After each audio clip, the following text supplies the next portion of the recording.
За сайн байцгаана уу? Та бүхэндээ эзний өдрийн мэнд хүргэе. Тэгээ та бүхэн сайхан одоо хаваржаад бараг цусах гэж байна уу? Гэхдээ одоохондоо ерөнхийдөө цаг ариг харвал нэг сайхан гоё дулаарж өгөхгүй, тогтож өгөхгүй. Ерөнхийдөө жоохон сэрүүн талдаа байгаад байна, тийм ээ. За ингээд бүгдээрээ өнөөдөр нэг том одоо номныхоо хамгийн төгсгөлийн бүлэг дээр бол ирээд байна. За мэдээж том ном гэж хэлж байгаагаараа би яагаад гэж хэлсэн гэхээр нэгдүгээр Самуэль Шимуэль, хоёрдугаар Шимуэль гээд бүхэл бүтэн нэлээд том одоо түүхийн номоор бол хэдүүлээ хоёр том номоор бол яваад одоо өнөөдөр шавтраад ингээд хамгийн сүүлийн төгсгөлийн бүлэг дээрээ бол ирсэн. За өмнөх 23 дугаар бүлэг дээр Давид хаан бол нэлээд нас өндөр болсон. Магадгүй дараа үеийнхаа хүүхдүүдэд дараа үеийнхаа хаан ширээг заламжлах байгаа хүмүүст хамгийн чухал гэсэн зүйлээ сургамжилж хэлж байгаа. Тийм одоо үгийг сурсан. Тэгээд ерөнхийдөө бол амьдралын туршлага гэдэг бол маш сайхан зүйл байдаг. Ялангуяа одоо настай хүмүүс тийм ээ. Өвөө эмээнэр гэдэг бол амьдралын туршлагатай юу нь буруу, юу нь зөв бэ гэдгийг бол мэдчихийдэг. Тэдгээр хүмүүсийн үг бол алчиг одоо үн цэнтэй. Ийм зүйл байж идэг. Ингээд Давид хаан маань бол үгээ өгөөд дууссан байгаа. За ингээд бүгдээ өнөөдөр 24 дугаар бүлгийг бол унших болно. 2 дугаар Шимуэль 24 дугаар бүлгийн 1 дугаар ишлэлээс уншин. За тэгээ уншихаас өмнө би та бүхнээсээ нэгэн асуултыг асууя. За тэгээд ерөнхийдөө та Бурхны өмнө хэр зөв байдаг вэ гэж би та бүхнээс асуумаар байна. Та Бурхны өмнө хэр зөв байдаг вэ гэж, тийм ээ. Тэгэхээр жоохон хүмүүс ер нь аав ээжигээ харахаар хүн биш болчих юм аа гэж бид нар ярьдаг те. Аав ээжигээ байхгүй бол яг хүн шиг өстой. Янзын үгэнд ороод янзын байгаал зөв байгаал аав ээжигээ хараад хүүхэд ер нь зөв байхаа болоод ааштай болоод тийм ээ. Хүний үг сонсгоо болоод ийм болчдөг. Тэгэхээр хүн ер нь Бурхны өмнө зөв байна гэдэг нь одоо ямар байхыг хэлж байгаа юм бэ? Тэг хүн яагаад тэгвэл Бурхны өмнө зөв байх ёстой юм бэ гэж, тийм ээ. Бид нар ер нь өөрийнхөө нүдэнд л зөв байгаад байна уу? Аль эсвэл Бурхны өмнө зөв байна гэдэг ер нь юу гэсэн үг вэ гэж. Ингээд бүгдээрээ хамтдаа 2 дугаар Шимуэль номынхоо 24 дугаар бүлгийн 1 дугаар ишлэлээс би та бүхэнд дуудаж өгье. Стандарт Монгол орчуулганаас би явж байгаа. Ингээд та бүхэндээ уншиж өгье. Явагийн уур Израилийн эсрэг дахин бадрав. Тэрбээр Давидыг тэдний өдөөс өдөн хатгаж яв. Израиль хийгээд Юхудачуудыг тоол гэжээ. Тэгээд хаан өөртөө хамт байсан цэргийн жанжин Йофт Данаас Бершева хүртэлх Израилийн бүхий л овог аймгаар явж ард иргэдийг тоолоод надад мэдгд гэлээ. Яв Бурхан Яваа тань ард олныг 100 дахин өсгөх болтугай. Хаан эзэнтэн минь та нүдэрээ үнийг харах буузай. Гэтэл хаан эзэн та юунд ийм юм хүснэ вэ гэв. Гэвч Йов болон цэргийн жанжтад буулгасан хааны зарлиг хатуу чанд байлаа. Тийхүү Йов цэргийн жанжтын хамт хааны өмнөөс хөдөлж Израилийн ард иргэдийг тоолохоор явжээ. Тэд Йордны гатлан Израиль чиглэсэн Гадын хүндий дундах хотын баруунтаа Ароераас эхлэхээр хуарагнав. Дараа нь Гилад болон Дахтим хотшигийн нутагт очиод тэндээсээ Дан Ян орж дараа нь Сидон руу эргэв. Тэгээд тэд цоорын хэрэм цайз бүхий хотод очиж Хивичүүд болон Канаанчуудын хот бүрээр дайраад Юхудагийн өмнөд Бершева руу гарчээ. Ийхүү тэд бүх нутгаар хөндлөн гулд явж 9 сар 20 хоногийн дараа Ерслэнд буцаж ирвэ. Йов хүн амын тооллогын бүртгэлийг хаанд өгчээ. Ил дагсах чадaltaй хүн Израильд 800 мянга, Юхудад 500 мянга байлаа. Ард иргэдээ тоолсны дараа Давид өөрийгөө зэмлэж Явад би хийсэн зүйлээрээ их нүгэл үлдлээ. Харин одоо царцынхаа гин бурууг өршөөж хайрл. Яваа би мунхаг хэрэг үлдлээ гэв. Давидыг өглөө босгод түүний иш үзүүлэгч зүнж Гадад Яваа үг айлдаж яв. Яваа ийхүү айлдаж байна. Би чамд 3 зүйл санал болгоно. Тэдгээрээс нэгийг нь сонго. Түүнийг чинь би гүйцэлдүүлнэ гэж Давидэд хэл гэв. Тэгээд Гад Давид дээр ирж газар нутгийг чинь 7 жил ган гачаалаар нэрвэх үү?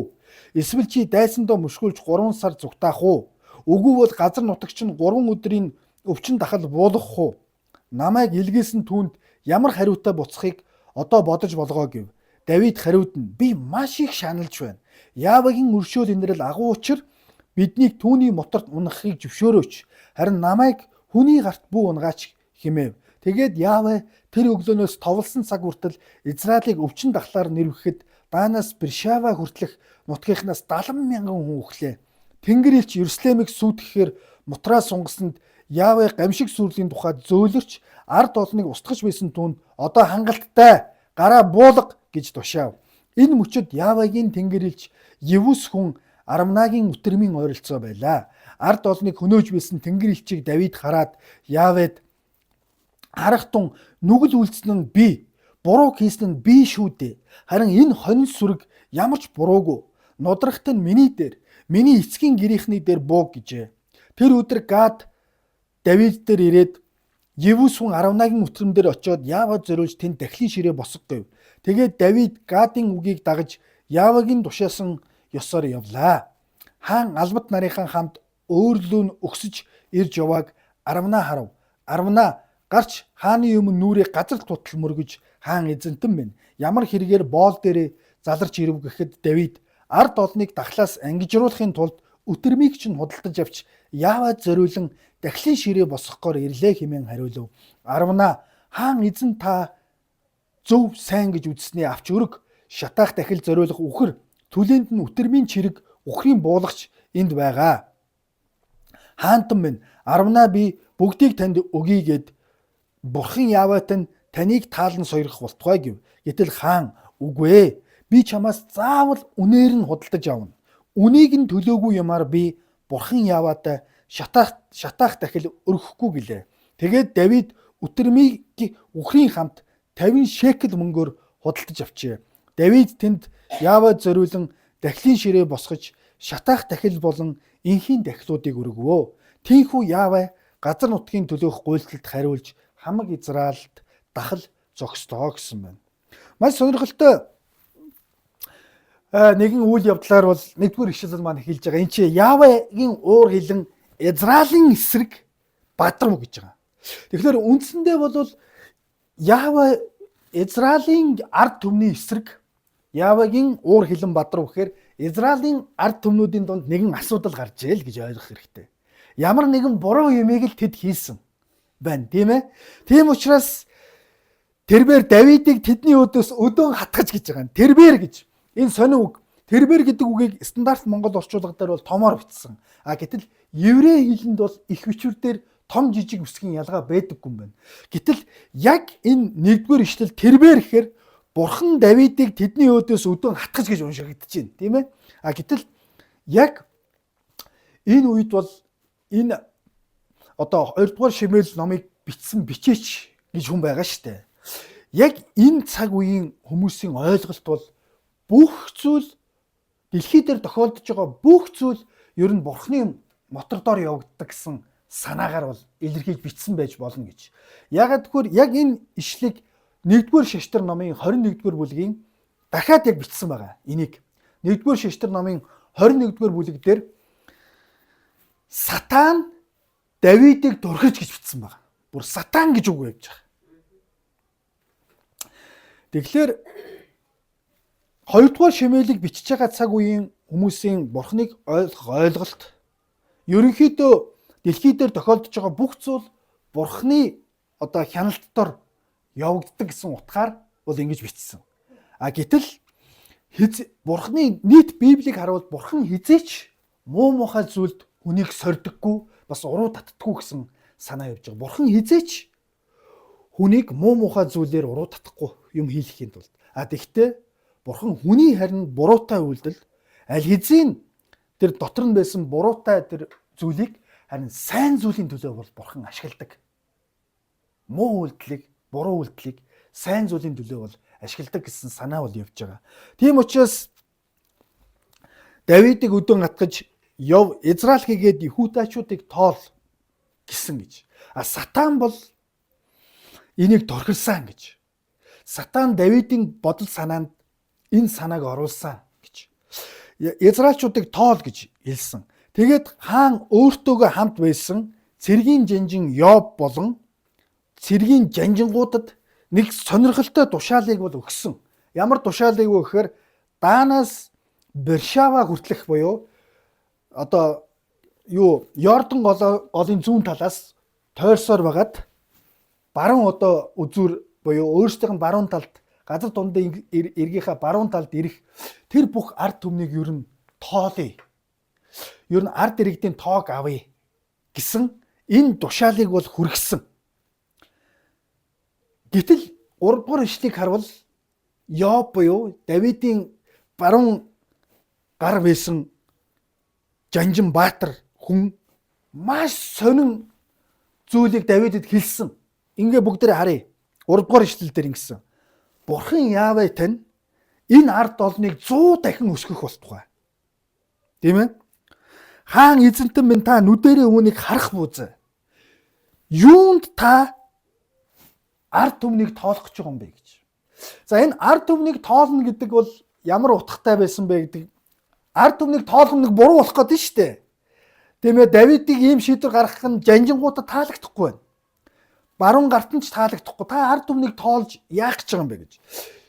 Нэгдүгээр шаштар номыг харвал юунд та ард түмнийг ингэж тоолж Бурхны өмнө нүгэл үлдэх гэж байгаа юм бэ гэж хэлдэг. Болиоч ээ гэж. Та битгий ийм шийдвэр гаргал та хаамна гэж. Яагаад гэхээр ард түмнийг тоолно гэдэг бол Гитлэл номын 30 дугаар бүлгээс харвал ард түмнийг тоолно гэдэг тухайн соёл энэ цаг үед ямар утгатай байсан бэ гэхээр альва хаан ард түмнийг тоолсноороо миний өмч, миний юм гэдэг утга санааг агуулж исэн байна. Энэ ард түмэн бол миний өмч.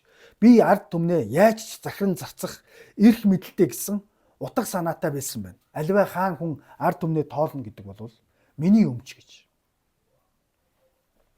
Гэтэл Израиль ард түмэн Гитлэл 30 дугаар бүлгийг харвал Бурхан Мосед ард түмнийг тоол гэж хэлсэн.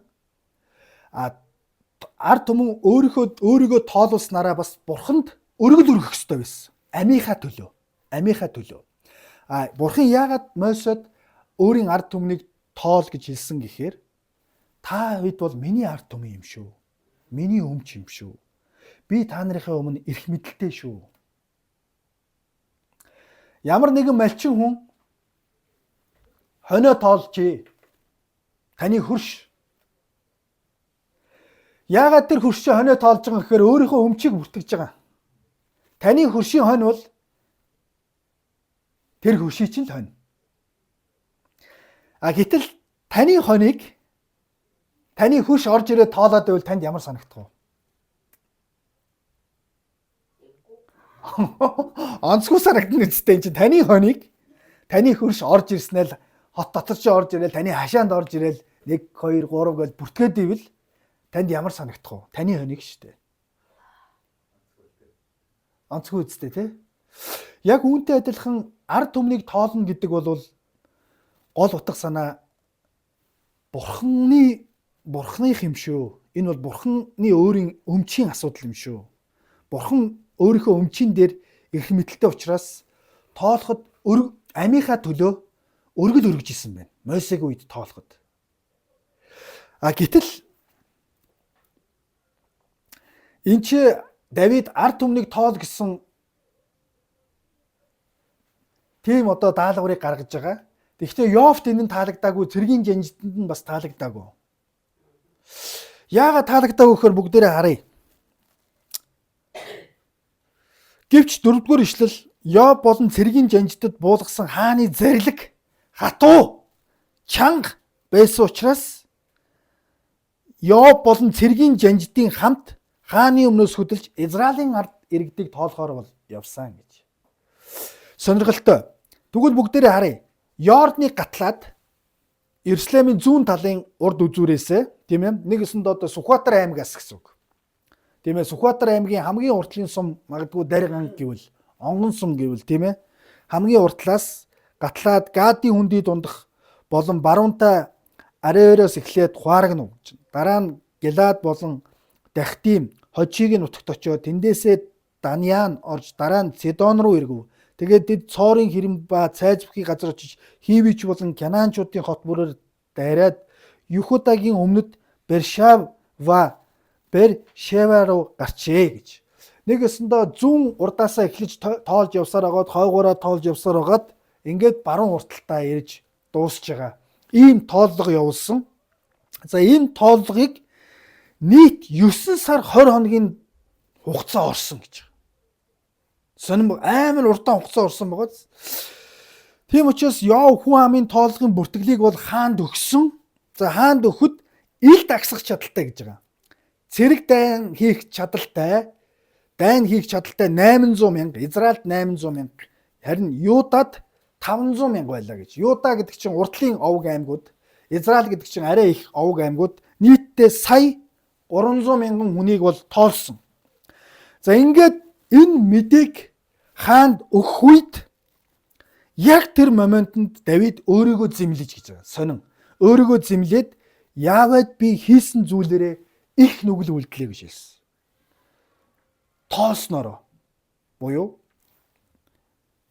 харин одоо зарцынхаа гин бурууг өршөөж хайрал яава би монхог хэрэг үлдлээ гэж хэлсэн. Би тэнийг юм хийлээ. Яагаад энэ тэнэг болсон гэхээр, яагаад энэ бурхны өмнө гим нүгэл болсон гэхээр цэрэг дайн хийх чадaltaй л хүмүүсийг тоолуулсан. Нэг ясандаа Давид хаан болвол ямар дотор бардамнал байсан гэхээр цэргийн хүчээ мэдхийг хүссэн. Өөрөө ямар их цэрэг бий болох, ямар их цэрэгтэйгээ мэдхийг хүссэн. Буюу тэр их ялалт, тэр их хаан ширээнд ирж байгаа амжилттай Бурханаас ирж байгаа гэдгээ үүсгэсэн гэсэн санаа.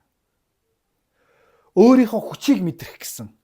Өөрийнхөө ямар агуу зүйлийг хийсэн бэ гэдгээ магадгүй мэдрэх гэсэн. Тийм учраас Йов та ийм хэрэг битгий хийгээч ээ. Бурхан таны ард түмнийг 100 дахин өсгөх болтугай. Та тэрийг харна гэж. Зөвхөн ард түмнийг тоол гэсэн тушаалыг бол Бурхан л өгнө. Магадгүй Бурхан дотор нь Давидын зүрх сэтгэл дотор өөрийн цэргийн хүчээнийг тоолоод үзчих юмсан. Тэ? Цаашаа яаж амьдрах ялалт нь манай цэргийн хүчинд гэсэн зөвхөн Давид юунд найдаж исэн гэхээр өөрийнхөө ирээдүйн амьдралаа, өөрийнхөө цэргийн хүч, цэргийн зэр зэвсэг энэ нь л найдвараа тавьсан байж гэдэг нь харагдаж байгаа. Тэр одоо бардамнал нь хизээ хил болсон бэ гэхээр тоог авах үед 800 мянга, 500 мянган ил дагсах чадaltaй хүмүүс байна гэд 9 сар хоногийн тоо ирээл тэр тоог сонсоол 10 дугаар ишлэл. 10 дугаар ишлэл. Би ямар тэнэг юм бэ? Би Бурхныхаа өмнө нүгэл үлдлээ гэж хэлсэн. Тэр тоог сонсоол. Яагаад вэ гэхээр би ямар тэнэг юм бэ? Бидний энэ их ялалт, бидний энэ их амжилт, миний бүх зүйл Бурханаас шүү дээ. Тэ? Яагаад гэхээр маш олон дайн тулааныг Давид нүдэрээ харсан. Элдний ирээр ялахгүй байгааг. Тийм ээ? Өөрийнх нь цэрэг бааtruуд энэний өмнө харах юм бол зүгээр мод бариад том зэвсэг барьсан дайчныг ялж байгааг харсан. Маш олон цэргүүдийг ой залгисныг бас Давид харсан. Тэгвэл Давидэд Бурханд найдах биш. Тийм бардамнал явж байгаа нь яаж биелээ болсон гэхээр тоогоо мэдхийг хүссэн. Цэрэг армийнхаа хүчийг. Магадгүй ийм бардамнал Давидын зүрх сэтгэл дотор байсан. Тэгвэл түүнд 9 сарын хугацаа нийтдээ 9 сарын хугацаанд уг нь би буруу юм хийжээ гэж гимшгээр байсан боловч тоогоо заавал мэдхийг хүссэн байна. Тоогоо. Тэгээд би Бурхны өмнө их нүгэл үлдлээ гэж хэлсэн. Энэ үштэй өнөөдөр бидний амьдралд бас яг адилхан. Та Бурханд амьдралаа даатгадгүй өөрт байгаа альва материаллык зүйл, альва зүйлд харин тэрүүгээрээ та амьдралаа хувь заяагаа тэрэндээ даатгадгүй гэж.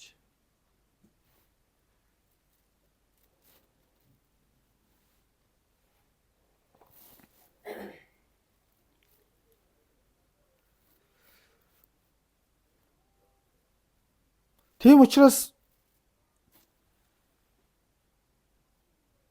та өөрийнхөө ололт амжилтыг юу гэж хардаг вэ гэж.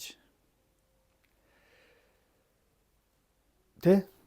Өөрт байгаа тэр зүйлдээ та өөрийнхөө ирээдүйн ам амьдрал би ч гайгүй амьдрчиндаа гэж тэрэндээ та найдвараа тавьж байгаа юу? Харин бурханд та найдвараа тавьж байгаа юу гэж. Миний энэ амнас амьдрал надад байгаа бүх зүйл ер нь бурханаас юм аа гэж. Та үргэлж бурханд талархаж боддгоо. Аль эсвэл Давид шиг ер нь би нэг зэр зэвсгээ шалгачи бэл бинчингээ нэг үзчихье хүч чадлаа нэг шалгая тэ гэж ингэж тоолж үзье гэж. Тэр тоог ирээл Давид би ёстой бурхныхаа өмнө ёстой буруу зүйл хийлээ гэж. Нэгэсэндээ өөрийнхөө хамаг найдварыг цэрэг дайн хийх чадвартай цэргүүдээрээ тодорхойлох гэдэг шүү дээ, тийм ээ. Олон сайхан цэрэг надад байвал би сайхан амьдрна. Олон сайн цэрэг дайчтай болвол би дайснуудаа ялна гэсэн цэрэг зэр зэвсгийн хүчинд найдвараа тавих гэдэг. Гэтэл өөрийнх нь түүх тийм биш байсан шүү дээ манайхаа. Өөрийнх нь түүх тийм биш байсан. Зэр зэвсгийн хүчинд нь болдгоо. Бурхан тэгж ажилдаггүйг харсан. Өөрөө бол хамгийн сайн жишээ 16 настай байхдаа Голиот гэдэг том эрийг ялсан шүү дээ. Ганцхан мүлгэр чулуугаар. Гэтэл Давид энэ их амжилтанд хүрснийхаа дараа сатаны муухай тэр бардамнал гэдэг зүйл байна шүү дээ. Тэр нь байсныг нь бурхан ил болгож харуулж байна магадгүй. Энэ насны өндөрлөг дээрээс шүү дээ. Одоо тийм ээ. Тэгэхээр ямар ч хүн бас гим нүгэлтэй гэдэг нь бас харагдаж байгаа. За ингээд Давид бол гэхдээ нэг гоё юм нь яана би өстө бурхныхаа өмнө шал буруу юм хийлээ. Зэр зэвсгийнхаа хүчинд би найдах гэлээ. Гэтэл бурхан ингэж ажиллаагүй штэ гэж ойлгосон. Ингээд өглөө босоход нь түүний иш үзүүлэгч зөнж гадад иш үзүүлэгч гэж тийм ээ. Иш үзүүлэгч гэдэг бол бурхан үгээ дамжуулж хэлж байгаа хүн. Өөртөө хаан хүн гэдэг бол иш үзүүлэгч өөрийнхөө зөвлөхүүдтэй хамт шийдвэр гаргадаг. Тэгж бас дураараа өөрөө бас шийдвэр гаргадаг. Яава инхүү айлдж байна 12 дугаар ишлэл. Би чамд 3 зүйл санал болгоно. 1 тэдгээрээс сонго. Түүнийг би чамд гүйцэтгүүлнэ гэж Давидэд хэлээ гэж. Нэгт газар нутгийг чинь 7 жил ган гачлалаар нэрвэх үү? Эсвэл чи дайсандаа мөшгүүлж 3 сар зүгтаах уу? Үгүй бол газар нутагт чинь 3 өдөр өвчин дахал байлгах уу гэж. Амар гоц. Яагаад тэгэхээр бурхны өмнө хэрвээ гин нүгэл бид нар үйлдвэл заавал бид нар тэрнийхээ горыг амсна. Мэдээж эзэн Есүс Христэд итгэх итгэлээр бидний тэр аимшигтай тэр шийтгэл бол аврагддаг. Тэгтээ бид буруу юм хийвэл тэрний үр дүнгээ бол бид нар амсна. Мунхаг хэрэг үйлдвэл яг тэрийгээ л амсна. Бурхан зөв шударга учраас Давидын хийсэн гим нүгэлт тэгтээ нэг сонирхолтой нь сонголт өгсөн Давидэд. Маш сонирхолтой. Давидын одоо ямар зүрх сэтгэлтэй хүн бэ гэдгийг бүгдээрээ харъя. Давид ингэсэн би маш тэнийг хэрэг үйлдэлээ. Би бурхандаа найдсангүй өөрийнхөө зэр зэвсгийн хүч тэр зүйлд найдах гэж оролцсон. Тэгтээ яаваа бурхан бол өршөөлдөг бурхан тийм ээ. Өршөөл инэрлийн бурхан учраас Яавагийн моторт өөрсдөө даатахыг тийм ээ харин хүний гарт буюу бүү унгаач гэж тийм ээ. Хүний гарт гэдэг чинь эхний хоёр нь бол ган өлсгөлөн гэж штэ. 7 жил ган гачаалаар нэрвэхэд бол яг ард иргэдээс олонх нь үхэн. Гэтэ хаан хүн учраас өхгүй хааны ордонд хүнс мэдээж байж таана. Өөрийнхөө амийг бодвол эхнийх бас зүгээр хоёрт нь 3 сар дайснуудаа хөөж мөшгүүлэхгүй гэхээр Давид бол энэ чи өөрөө бол амь нас ирсдэхгүй. Ягаад гэхээр өмнөх дайнд дулаанаар нь явах гэхээр өөрийнх нь цэргийн жанжид юу гэж хэлсэн гэхээр Та одоо битгий дайн дулаанд яваа. Та гэртээ үлд гэж ингээд хэлсэн. Тийм учраас өөрийнх нь хувьд 3 сар дайснасаа зүгтаах уу гэдэг бол бас яг хувь Давидын хувьд бол амь насанд нь эрсдэлгүй болчихж байгаа. Амьд үлдэхээр. Гэтэл 3 дугаар сонголт буюу Явагийн өршөөл агуу учир дайсандаа хэрвээ бид нар мөшгөгдөх юм бол дайсангууд маань бурхан шиг өршөөж уучлах чадахгүй учраас хүний гарт би унаад яах вэ? Бид нар унаад яах вэ гэд тэгээд Явагийн моторт өөрсдөө даатгая гэж хэлдэг. За ингээд 15 дугаар ишлээс харвал Ява тэр өглөөнөөс товлсон цаг хүртэл 3 өдрийн дотор өвчин дахлаар нэрвэхэд нөгөө Данаас Бершаба хүртэл штэ. Нөгөө газар нутгаар 70,000 үхлээ гэж байгаа штэ. Сая коронавигоор манай Монгол улс хэдэн юу нь яла манайхан мэдж байгаа юу нэ тоо. 100,000 бол гарсан тийм ээ. Нийт Монголын хүн ам яг коронавигоос болж яасан. 70,000 гэдэг чинь бол тоглоом биш шүү дээ тийм ээ. 70,000 хүн гэдэг чинь налаах дүүргийг баг 2 нуглах хэмжээний хүн шүү дээ. Ингээд 70,000 хүн үхсэн гэж байна. Энийг ямар ч хүн хараад маш их харамсна. Маш аюултай зүйл. Тэгэхээр хүний гэм нүгэл гэдэг бол тоглоом биш юм а гэдэг энэ бол чухал санаа байна. Ингээд 16 дугаар ишлэгийг харвал Тэнгэр элч Ерүслэмийг сүйтгэхээр гараа сунгасан гэж байгаа шүү дээ. Тэгэхээр Тэнгэр элч гэдэг бол Тэнгэрлэг биес буюу Бурхны зарлаг элч нар. Бурхны ажлыг гүйцэлдүүлдэг. Ерүслэм гэдэг чинь Давидын байгаа хот шүү дээ, тийм ээ. Ерүслэмийг сунгасанд Яваа гамшиг сүрлийн тухай зөөлөрч гэж байгаа шүү дээ. Бурхан яг шударгаар гэм нүглийг шийтгдэг. Бас Бурхан тэрнээсээ иргэн бас өршөөдөг тийм зөөлөн зүрх сэтгэлтэй гэдэг нь харагдаж байгаа. Устгаж байсан түнд Тэнгэр элчид хангалттай гараа буулга гэж хэлсэн. Давид хаан Бурхан өршөөлөөр агуу учир бидний өршөөж магадгүй гэж яг хэлсэнчлэн болсон. За ингээд энэ мөчид Явагийн Тэнгэр элч Евүс хүн Арвнагийн өтөрмийн бол ойролцоо байсан. За ард олныг хөнөөж байсан Тэнгэр элчийг Давид харсан гэж байгаа шүү дээ манайхаа нүдэрээ. Ард олныг хөнөөж байсан Тэнгэр элчийг Шаштар номон дээр бол Тэнгэр газрын дунд байсан Тэнгэр элч элдээ сунгаад хөнөөж байхыг Давид нүдэрээ харсан гэж. Сонин шүү. Тэнгэр элч элдээс сунгасан гэхээр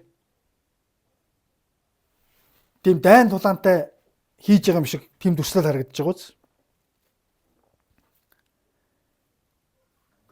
Тэгээ Давид ингэж хэлсэн. 17 дугаар ишлэл харах тун нүгэл үйлцэн нь би.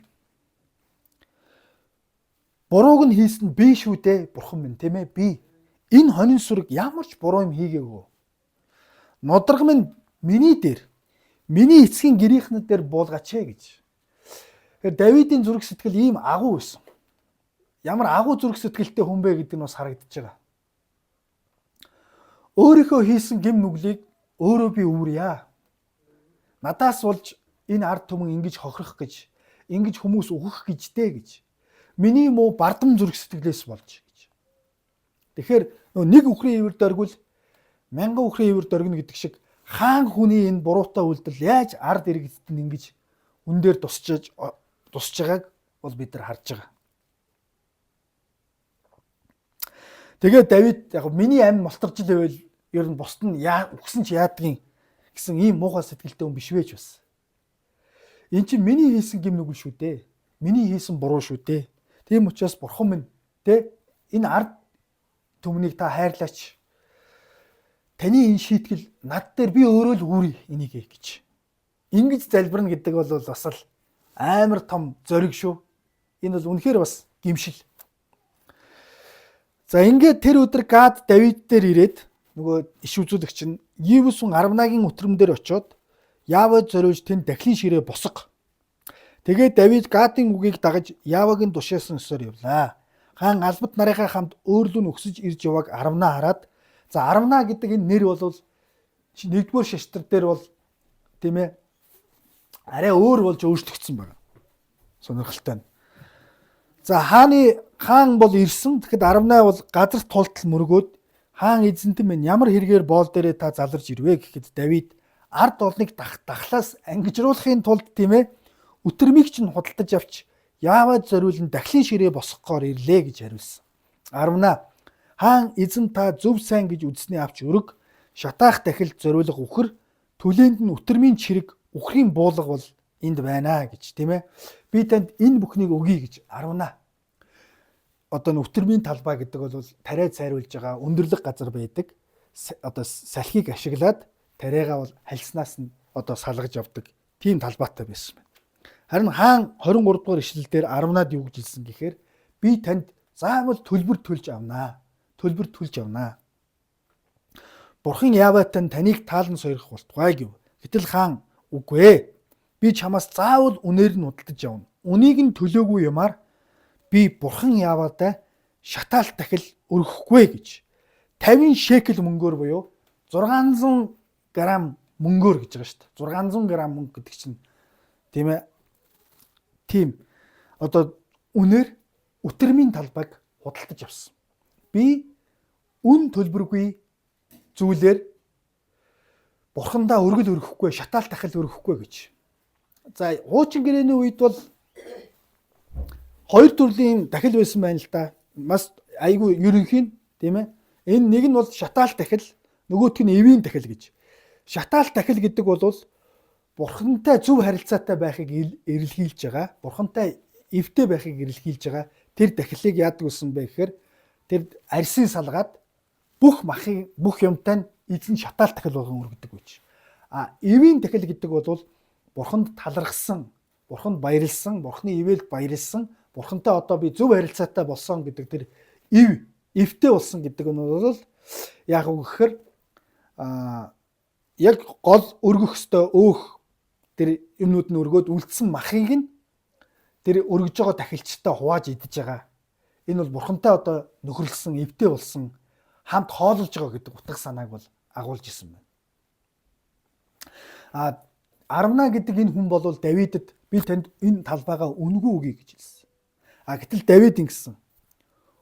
Энэ үйлдэлсэн гим нүгэл бол миний гим нүгэл.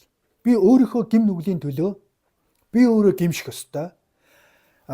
Эзэнд өргөж байгаа энэ өргөл гэдэг бол зүгээр нэг хоосон мөн чанартай тийм ээ.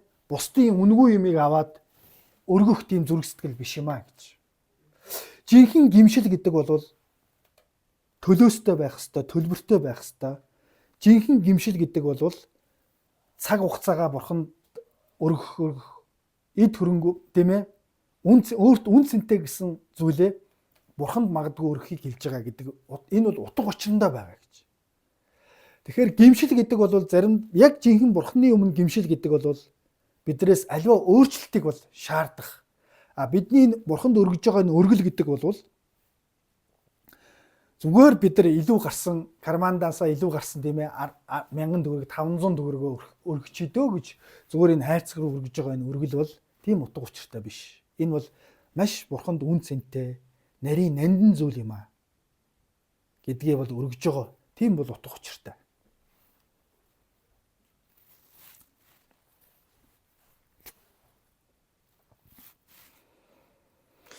Тийм учраас 25 дугаар ишлэгийг харвал Давид тэнд Явад зориулн дахлын ширээ босгож шатаалт дахил болон инхийн дахлуудыг өргөвөө гэж. Тэгэхээр Давидыг харвал яагаад Давидыг Бурхны зүрх сэтгэлийн дагуу хүн гэж хэлсэн бэ гэхээр Давидыг харвал бидэртэй адилхан гим нүгэлтэй хүн юм байна. Тэгээ амьдралынхаа төгсгөлд хүртэл ийм мунхаг шийдвэр гаргаж бардамнаж тийм ээ Бурханд найдах биш. Өөрийнхөө зэр зэвсэг цэргийн хүчиндээ найдсан тэр бардамнал нь ил болсон байна. Харин тэгтээ Давидыг яагаад тийм Бурхны зүрх сэтгэлийн хүн гэж хэлсэн бэ гэхээр тэр маш хурдан гимшдэг хүн байж. маш хурдан гимшдэг, бурханд гимшээд өөрчлөгддөг хүн байж. Тийм учраас бурхны одоо дагавах зүрх сэтгэлтэй хүн гэж. Тэгэхээр өнөөдөр бид нар бас итгэлийн амьдралдаа хэр зэрэг Давид шиг вэ гэж. Бид мэдээж гим нүгэлтэй. Бид мэдээж бурхны буруу зүйл хийдэг. Харин Давид шиг гимшээд, хэр хурдан гимшээд, хэр хурдан ухаарад бас өргөлийг өргөөд, тийм ээ? Бурханд залбирлаа өргөөд мэдээж эзэн Есүс Христ бол нэг гайхамшигтай одоо зүйл хийсэн нь бидний гим нүглийн тэр аимшигтай тэр үхэл гэдэг зүйлийг бол өөртөө үрж бурхантай мөнхийн одоо тэр эвтэй байх тэр үе таалгыг бол Есүс бол нээж өгсөн байна. Есүс Христэд итгэсэн хүнд ямар ч ял шийтгэл байхгүй гэж бас хэлсэн байна. Тэр бол нэг аимшигтай шийтгэл шүү дээ. Тийм ээ. Тийм учраас би та бүхнээс асуусан, та бурхны өмнө зөв харилт хэр зөв байдаг вэ гэж. Тэгэхээр нүгэл гэдэг бол маш олон төрлөөр илэрж болно. Бидний өнөөдрийн үзсэн нэг том нүглийн жишээ бол бардамнал байсан байна. Тэгвэл та яг амьдралынхаа найдвар, амьдралынхаа эцсийн найдварыг хэнд тавьдаг вэ? Кармандах мөнгөндөө юу? Тэтгэвртэй юу? Орлогондоо юу? Аль эсвэл яг бурхны моторт даатгадаг уу? Тийм даруй зүрх сэтгэлийг та тээдэг үү? Амьдралын хоног бор өдрүүдийг хэн тогтоодог вэ, тийм ээ? Тийм учраас Давид ийм том сурамжийг бас бидэд харуулж штэ. За ингэж манайха нүгэл үлдвэ гэж. Хүн ингэж амжилтанд хүрээд ирэхээр хүн баян болоод ирэхээр тийм ээ? Нэр алдартай болоод ирэхээр хүн тэрэндээ найдвараа тавьчихдаг юм биш үү? Би ингэж хүн амын тооллого хийж тийм ээ?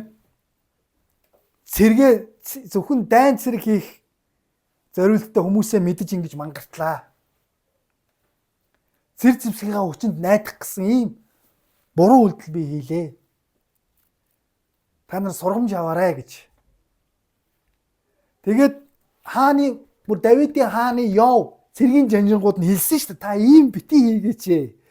Тоолж яах гэж байгаа юм бидний тийм ээ ололт амжилтыг 3 дугаар эшлээс харуул Яавэ бурхан энэ ард толныг 100 дахин өсгөнө.